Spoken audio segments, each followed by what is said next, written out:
De la même façon qu'il fallait habituellement mettre Microsoft Word ou Excel sur son CV il y a quelques années pour avoir la chance d'avoir certains emplois, il y a un certain nombre d'intelligences artificielles qu'il faudra avoir dans les 6 prochains mois pour avoir une meilleure position dans la recherche de l'emploi. Je le fais déjà depuis quelques temps pour mes propres projets quand je veux sélectionner les personnes qui vont rejoindre mon équipe. Je constate aussi que de plus en plus de petites entreprises vont vers la même tendance de sélectionner leurs ressources humaines en fonction de ceux qui maîtrisent l'utilisation de l'intelligence artificielle. La raison elle est très simple, c'est que ce qu'une personne, une ressource en interne fait avec l'intelligence artificielle, en général, c'est entre 2 et 3 fois ce que une autre entreprise qui n'a pas de personnel formé en fait à l'intelligence artificielle peut faire. Donc, avoir une équipe de 3 personnes qui maîtrisent très bien l'intelligence artificielle, c'est comme avoir une équipe de 15 personnes. C'est tout à ton avantage d'avoir de ton côté le maximum de personnes dans ton équipe qui maîtrisent très bien l'utilisation de l'intelligence artificielle.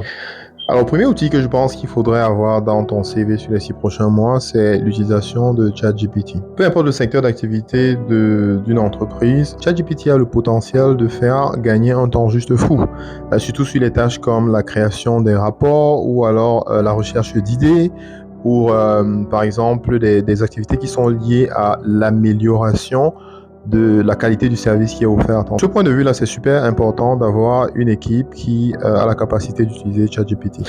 Le deuxième outil, c'est Midjourney. En général, la grande partie des entreprises ont besoin de pouvoir créer des visuels pour pouvoir communiquer, en tout cas les petites et moyennes entreprises. Mais aussi, c'est souvent important, même si on n'est pas dans une petite entreprise, de pouvoir avoir des idées illustratives, peut-être pour ces présentations, que ce soit en clientèle ou que ce soit en interne. Par exemple, l'équipe de RH aura besoin d'avoir des illustrations pour pouvoir onboarder le personnel ou ce genre de choses. Donc, en général, avoir une personne dans la team qui a la capacité de pouvoir créer facilement les visuels illustratifs, c'est toujours une compétence qu'on veut définitivement avoir dans son équipe. Le troisième outil, c'est Otter AI. En gros, c'est une intelligence artificielle qui te permet d'organiser tes réunions. Donc, en général, je l'utilise par exemple pour tous mes meetings organisés avec Google Meet.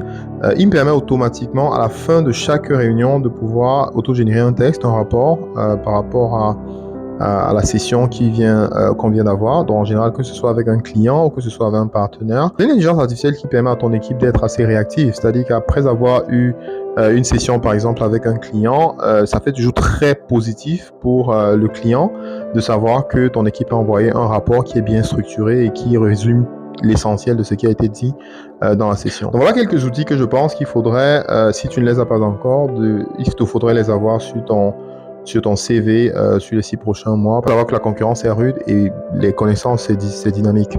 Alors dis-moi en commentaire l'intelligence artificielle qui te parle le plus et aussi quelle intelligence artificielle tu rajouterais à cette liste. Abonne-toi si ce n'est pas encore le cas. Rendez-vous à la prochaine vidéo. D'ici là, porte-toi bien.